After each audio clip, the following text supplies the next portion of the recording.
Olá, boa tarde. Assim como muitas mulheres no país, magistradas e servidoras do Poder Judiciário também enfrentam violência doméstica. Pesquisa realizada pela USP e pela FGV em São Paulo mostra que 40% das entrevistadas já passaram por essa situação. Eu sou Rafaela Vivas e esse é um dos destaques do dia. Agora vamos aos demais. Justiça Eleitoral promove, de hoje à sexta-feira, campanha dedicada ao voto dos jovens nas redes sociais. Supremo Tribunal Federal prorroga por mais 180 dias inquérito das milícias digitais. E ainda, Tribunal Superior do Trabalho discute com outros países de língua portuguesa temas como proteção ao trabalho de pessoas migrantes e o enfrentamento ao trabalho infantil.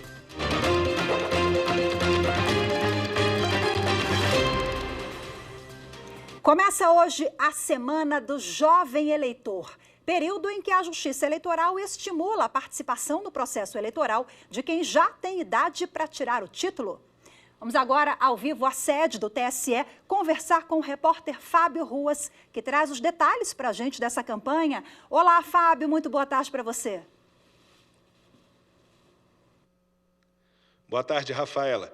Eu estou aqui no Museu do TSE, onde tem essa urna lindona aqui atrás, para falar sobre a Semana do Jovem Eleitor, que começa hoje e vai até sexta-feira. É uma campanha que envolve a Justiça Eleitoral em todo o país, para incentivar os jovens entre 16 e 18 anos a tirar o título e votar pela primeira vez nas eleições municipais deste ano. Lembrando que para votar tem que ter 16 anos completos no dia da eleição. Em janeiro e fevereiro, mais de 417 mil jovens de 15 a 17 anos tiraram a primeira via do título eleitoral. E a expectativa é que esse número cresça ainda mais, até o dia 8 de maio, data em que o cadastro eleitoral fecha, para que as eleições sejam realizadas no dia 6 de outubro. E olha só, Rafaela, o mote desta semana é: participe do Festival Primeiro Voto com a Justiça Eleitoral. A sua voz vai fazer história. Nestes 5 dias, as redes sociais do TSE e dos tribunais regionais eleitorais vão se mobilizar em prol da campanha. Qualquer pessoa pode participar, compartilhando os posts nas redes sociais, no Instagram, no TikTok, enfim. Ainda participam organizações da sociedade civil e instituições públicas e privadas. E olha só, vai ter novidades sobre a Semana do Jovem Eleitor todos os dias, tanto aqui no JJ1, quanto no JJ2 e no canal do TSE no YouTube. Rafaela, com você. Maravilha, muito obrigada, Fábio. Até amanhã, então, com mais novidades ao longo do dia também. Eu já compartilhei nas minhas redes, viu? Acho que você também, né, meu amigo? Boa tarde, até amanhã. O ministro Alexandre de Moraes prorrogou por mais 180 dias o inquérito das milícias digitais. No despacho, o ministro atendeu o pedido da Polícia Federal, que apontou a necessidade de mais prazo para a realização de diligências ainda pendentes. O inquérito investiga a existência de uma organização criminosa de atuação digital e com núcleos de produção, publicação, financiamento e político, com a finalidade de atentar contra a democracia e o Estado de Direito. No podcast Supremo na Semana, um dos destaques foi a decisão que dá direito à mãe não gestante em união estável homoafetiva de receber a licença maternidade. Acompanhe agora a análise desse e de outros julgamentos. A reportagem é de Aliene Coutinho. No podcast, os comentaristas ressaltaram o anúncio do presidente do STF, ministro Luiz Roberto Barroso, da mudança na TV Justiça, que a partir de 3 de abril será o canal 1. O objetivo da mudança é oferecer mais facilidade para o cidadão ter acesso às informações do Poder Judiciário. Sobre a pauta de julgamentos, um dos destaques foi a decisão que dá direito à mãe não gestante em união estável homoafetiva de receber a licença maternidade. Para os comentaristas, Gisele Reis, consultora jurídica da Rádio e TV Justiça, e Mauro Bulamarque, jornalista do Supremo, a decisão foi um reconhecimento principalmente ao direito de proteção à criança. Levando em consideração o próprio direito social à maternidade, o direito à primeira infância, toda a proteção do Estatuto da Criança e do Adolescente, no sentido de dar uma decisão que possa privilegiar o melhor interesse do menor, o Supremo Tribunal Federal entendeu desta forma. Agora, o que os ministros disseram é que se a outra mãe tiver usufruído desse benefício da licença maternidade, sim, aí essa mãe não gestante tem direito a um período igual, né, ao da licença paternidade. O episódio também analisou o julgamento em que o plenário determinou à União que tome providências no âmbito do Plano de Ação para prevenção e controle do desmatamento na Amazônia Legal. A chamada Pauta Verde é um conjunto de 6 ações, sendo 2 sobre a relatoria da ministra Carmen Lúcia. Na verdade, os ministros querem é que, assim, olha, essa situação pode e deve melhorar. Tanto é que deve ser reduzido o desmatamento em 70% até 2025. Confere? 2027. É 70%, Maurinho, ou foi 80%? Eles falaram em uma taxa anual de 3.925 km quadrados. É 80% nesse caso. 80% nesse caso. E também 100% até 2030 em relação às terras indígenas. O podcast Supremo na Semana está disponível nas principais plataformas de áudio e no YouTube do STF. O Tribunal de Justiça do Mato Grosso recebe, de hoje, a 4ª, a inspeção realizada pela Corregedoria Nacional de Justiça. A verificação ocorre nos setores administrativos e judicial do tribunal, bem como nas serventias extrajudiciais do Estado. A fiscalização está prevista no regimento interno do Conselho Nacional de Justiça e o regulamento interno da Corregedoria Nacional de Justiça, que deve apurar fatos relacionados ao funcionamento dos serviços judiciais e auxiliares, havendo ou não evidências de irregularidade. Os resultados das ações de fiscalização compõem relatórios que mostram deficiências, identificam boas práticas e orientam melhorias de desempenho. Em Mato Grosso, a Escola Superior da Magistratura realizou o webinário Política de Prevenção e Enfrentamento do Assédio Moral, Sexual e Discriminação. A proposta do Tribunal de Justiça do Estado é fomentar um ambiente de trabalho sadio e acolhedor. Veja os detalhes na reportagem de Fernanda Fernandes. A política de prevenção a qualquer tipo de assédio e discriminação é algo muito importante para o Judiciário de Mato Grosso, que vem, por meio de diversas ações, orientando e conscientizando tanto o público interno quanto o externo sobre o tema. Trabalho que é desenvolvido pela Comissão de Assédio em 1º e 2º graus da Justiça Estadual, criada em março de 2021. E foi justamente esse o tema de um webinário realizado pela Escola Superior da Magistratura de Mato Grosso. Um dos primeiros passos para trabalhar esse problema social que é secular, que ele sempre existiu. Humilhar, violentar psicologicamente, exigir, subjugar. O levantamento feito CNJ em 2021, dos 14, quase 15 mil profissionais pesquisados, 55,7% afirmaram, né, que o assédio e a discriminação estiveram presentes no seu cotidiano de trabalho. Né? Então, é um dado que a gente precisa refletir. E o assédio moral é o mais praticado, 74%. As resoluções do Conselho Nacional de Justiça para combater o assédio no âmbito judiciário também entraram em pauta no encontro. A juíza federal da Justiça Militar, Mariana Aquino Queiroz, compartilhou alguns dos projetos que a Comissão contra o Assédio, que ela faz parte, vem realizando. A criação de um aplicativo de celular que se chama Respeito em Jogo, que ele traz situações do dia a dia para que o jogador, de uma maneira inteligente, ele consiga ir respondendo aquele jogo e se responder da maneira correta, vai levar ao caminho correto, se responder da maneira errada, ele mostra qual a legislação pertinente, qual o tipo de situação, se é assédio moral, se é assédio sexual, se é uma discriminação. De uma maneira lúdica, ele ensina aquela pessoa que está jogando, né? A seguir, vamos repercutir o resultado da pesquisa realizada com magistradas e servidoras do Poder Judiciário em São Paulo. O estudo mostra que 40% das entrevistadas já passaram por violência doméstica. As informações em instantes, voltamos já.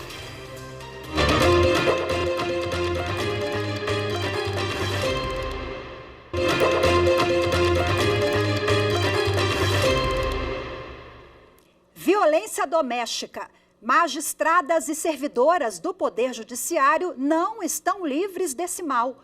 Uma pesquisa feita pela Universidade de São Paulo e pela FGV Direito São Paulo mostra que 40% das mulheres entrevistadas responderam que já sofreram algum tipo de violência familiar. 300 mulheres que atuam no judiciário foram entrevistadas. A pesquisa perguntou se a magistrada ou a servidora já havia sofrido violência doméstica ou familiar. 40% responderam que sim. Dessa parcela, 83% relataram ter sido agredidas pelo companheiro ou pelo marido, atual ou não. Outros 17% dos casos têm como agressores diferentes parentes, como pais e mães, irmãos e irmãs, tios e tias e filhos e filhas. Para a juíza auxiliar da presidência do Conselho Nacional de Justiça, Luciana Lopes Rocha, os números impressionaram. A violência doméstica é um fenômeno perversamente democrático. Então, seria um estereótipo pensar que mulheres que têm bastante informação, mulheres que têm acesso à justiça, poderiam ser vítimas de violência doméstica familiar. E também há outro estereótipo acerca dessa temática, compreender que também se teria conscientização das violências vividas, porque o que a pesquisa evidenciou de forma assustadora é que dos 40% das magistradas e servidoras vítimas de violência doméstica que participaram da entrevista, 61% delas não fez nada quando vivenciou uma situação de violência doméstica. 92% das entrevistadas disseram ter sofrido violência psicológica, 47% violência moral, 32% patrimonial, 31% física e 16% violência sexual. Para a juíza Nayara Brancher, do Tribunal de Justiça de Santa Catarina, é preciso ter um olhar mais apurado para os casos que ocorrem dentro do judiciário. Não podemos nós, enquanto judiciário, tratar o fenômeno da violência doméstica e familiar como um fenômeno que acontece na sociedade, das nossas portas para fora. Nós estamos, enquanto judiciário, inseridos na sociedade e também sujeitos a esse perverso e democrático fenômeno. O Conselho Nacional de Justiça editou uma recomendação para que os tribunais adotassem medidas de segurança para proteger essas mulheres. A norma reforçou a resolução que institui a Política Judiciária Nacional de enfrentamento à violência contra as mulheres pelo Poder Judiciário. A desembargadora Maria Aparecida Ribeiro, do Tribunal de Justiça de Mato Grosso, conta que a comarca já está atuando nesse modelo. Temos atendimento psicológico, temos atendimento médico-psiquiátrico, então nosso trabalho realmente é gratificante e tem um resultado positivo. E agora, para a gente repercutir mais essa questão, ao meu lado, a doutora Faida Bello, advogada especialista em crimes de gênero, feminicídios. Seja bem-vinda. Boa tarde, Faida. Olá, Rafaela, que alegria poder estar aqui com você. Alegria nossa, um prazer, uma honra enorme. Bom, essa reportagem que nós acompanhamos indica que realmente o problema é muito sério e mostra que atinge todas as classes sociais, juízes, magistradas, enfim, é um problema que está posto e para toda a sociedade. Exatamente. Quando a gente fala em violência contra as mulheres, a gente fala de um problema histórico que tem a ver com estrutura e, portanto, atinge todas as mulheres. Não importa a raça, não importa o grau de instrução ou religião. Obviamente que quando a gente recorta para a classe, para a raça, a gente tem aí as que mais sofrem. Mas isso não exclui o fato de que a violência contra a mulher atinge realmente todas as mulheres. Agora, as magistradas ficam, às vezes, constrangidas, né, de pedirem uma medida protetiva, às vezes até liberam fizeram ali, porque é toda uma equipe, né, que faz o acompanhamento. O que a senhora acha dessas situações? É claro que isso é fato, às vezes a mulher fica se sentindo ali oprimida, com um monte de gente, tem filhos e tal, mas tivemos um caso clássico onde uma magistrada foi morta por isso, porque liberou a medida protetiva, né?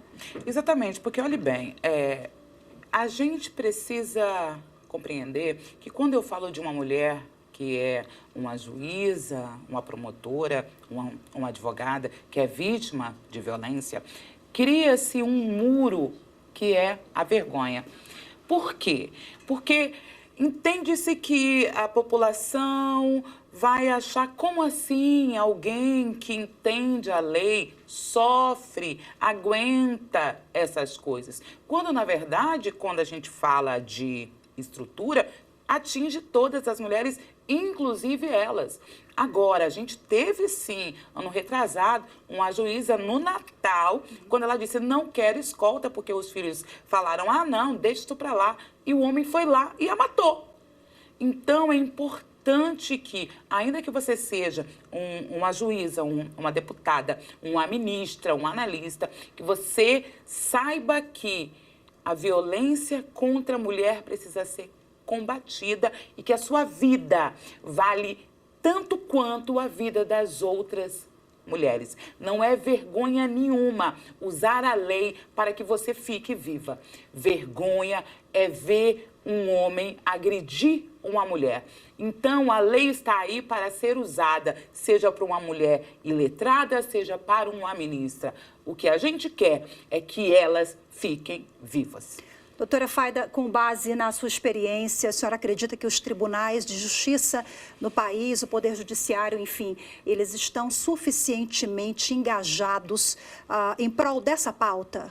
Eu acho que nós estamos avançando, vamos dizer assim, né? Ainda que lentamente, nós estamos avançando. Vamos lembrar aqui que em 2021 veio aí e nasceu um protocolo para que o judiciário olhasse os processos com este olhar de gênero, porque, repito aqui, nós falamos de um fato histórico, a gente fala de um Brasil em que deu bênção a este homem com aval legal para violentar esta mulher e romper com todo esse histórico violento com as bênçãos da lei leva tempo. É preciso que a gente saiba que se isso é histórico, logo também, igualmente, está entranhado em todas as nossas instituições, porque, afinal de contas, o machismo também usa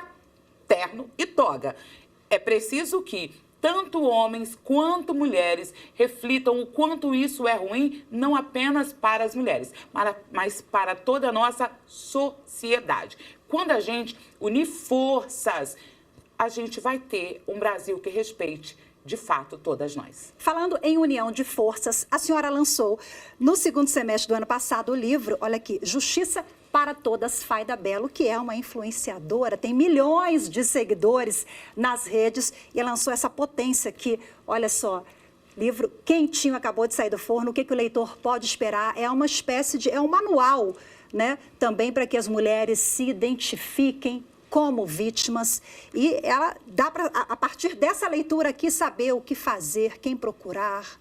Exatamente, eu tenho muito orgulho em ver essa obra que nasceu, porque a ideia dele é essa, explicar por que as mulheres são violentadas aqui no Brasil, de onde isso veio e como eu consigo saber que estou sendo violentada e quando eu descubro aonde, como eu busco ajuda. Com uma linguagem simples, inclusiva, para que todas as mulheres entendam e possam buscar os direitos delas, assim nasce este livro com uma meta maior, que é um Brasil que tenha, de fato, justiça para todas. Olha aí, Editora Planeta, nas melhores livrarias do país, nas redes também é só procurar Justiça para Todas, Fayda Bello. Doutora Fayda, muito obrigada mais uma vez, parabéns pelo seu trabalho nas redes, na vida, sucesso, muito obrigada. Rafaela, eu que agradeço o espaço, que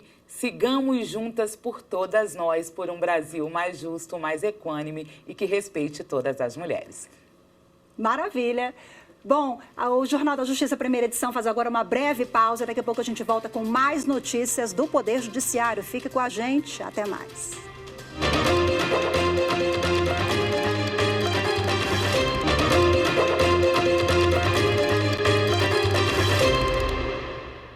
O Tribunal Superior do Trabalho promove até sexta-feira a primeira oficina internacional Diálogos entre Países de Língua Portuguesa sobre Justiça do Trabalho. O evento é realizado em parceria com a Escola Nacional de Formação e Aperfeiçoamento de Magistrados do Trabalho, a ENAMAT, a Organização Internacional do Trabalho e a Agência Brasileira de Cooperação do Ministério das Relações Exteriores. O repórter Daniel Vasques tem outras informações. A abertura da primeira oficina internacional Diálogos entre Países de Língua Portuguesa sobre Justiça do Trabalho ocorreu na manhã de hoje e contou com a participação do vice-presidente do TST, ministro Aloísio Corrêa da Veiga. Pela manhã, também ocorreram palestras sobre a promoção do trabalho decente e da justiça social e os desafios para a proteção dos direitos sociais a partir das normas internacionais do trabalho. Participaram do encontro representantes dos 7 países da comunidade de língua portuguesa: Angola, Brasil, Cabo Verde, Guiné-Bissau, Moçambique, Portugal e São Tomé e Príncipe. Durante os 5 dias do evento, serão apresentadas as características dos sistemas de justiça do trabalho nesses países. Entre os assuntos abordados durante a semana estão a proteção ao trabalho de pessoas migrantes, o enfrentamento ao trabalho forçado ou em condições análogas à escravidão, equidade de gênero, raça e diversidade e estratégias para o enfrentamento do trabalho infantil. O evento segue até sexta-feira, quando serão realizadas oficinas com magistrados e membros do Ministério Público dos países de língua portuguesa. Lembrando que as palestras estão sendo transmitidas ao vivo pelo canal do TST no YouTube. Em Goiás, a companhia Jales recebeu a 18ª edição do projeto Café Seguro, promovido pela Justiça do Trabalho Estadual. A iniciativa tem como finalidade o diálogo com empregados e empregadores sobre a importância da prevenção de acidentes no trabalho, de acidentes no ambiente de trabalho. Você vai conferir agora na reportagem de Stephanie Araújo. O evento contou com palestras que tiveram como foco o tema segurança e prevenção de acidentes no trabalho.